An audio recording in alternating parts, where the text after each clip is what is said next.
नमस्कार। चौथा पाए में आपका स्वागत है।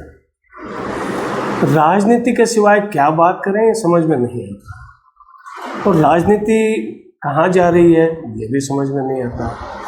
बिहार में चुनाव है और चुनाव के बीच में, चुनाव तो अभी चूँकि अब नामांकन उसके शुरू होंगे, लेकिन नामांकन से पहले चुनाव में भागदौड़ शुरू हो गई है। कोई एनडीए से नाराज है और कोई महागठबंधन से नाराज है। चिराग पासवान अभी तक नहीं माने हैं, जतिन राम मांझी मौन है, और अगर महागठबंधन की बात करें तो अशोक चौहान जो है वो अपना रूप दिखा रहे हैं। ऐसे में असली परीक्षा किसकी है? महागठबंधन की अगर हम बात करें तो ये परीक्षा तेजस्वी यादव या राहुल गांधी की नहीं है।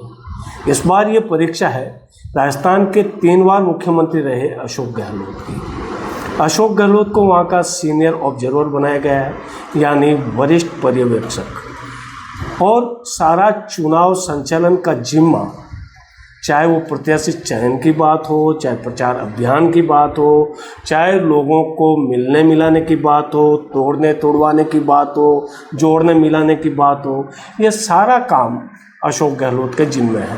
अशोक गहलोत के साथ में हालांकि 2 खुर्राट कांग्रेस के नेता और हैं।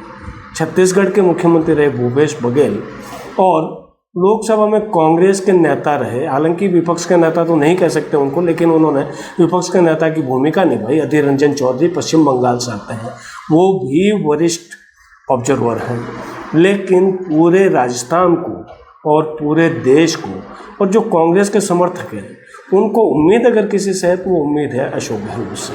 अशोक गहलोत से उम्मीद इसलिए भी है कि उनको राजनीति का जादूगर कहा जाता है। वैसे भी अशोक गहलोत तो अपना आप में एक जादूगर है। उन्होंने अपने पिता बाबू लक्ष्मण सिंह गहलोत से जादू की कलाएं सीखी थी और कई स्टेज शो भी उन्होंने किए हैं।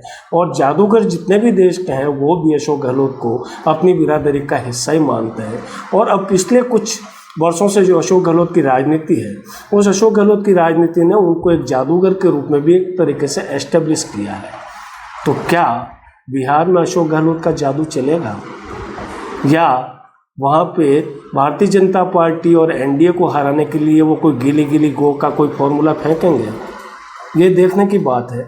लेकिन हाँ, इतना ज़रूर है कि अशोक गहलोत ने जो ओपनिंग बैटिंग की है वहाँ जाते जिस तरीके से नीतीश सरकार को निशाना बनाया है, और वो बिल्कुल अकॉर्डिंग टू लाइन है, अप टू लाइन है। अप टू लाइन इसलिए है कि बिहार जातियों में फंसा हुआ एक राज्य है, और वहाँ चुनाव जो है वो जातियों को देख के होते हैं।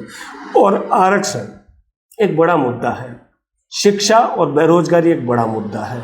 तो इन चारों मुद्दों को अशोक गहलोत ने वहाँ जाते ही छेड़ा है।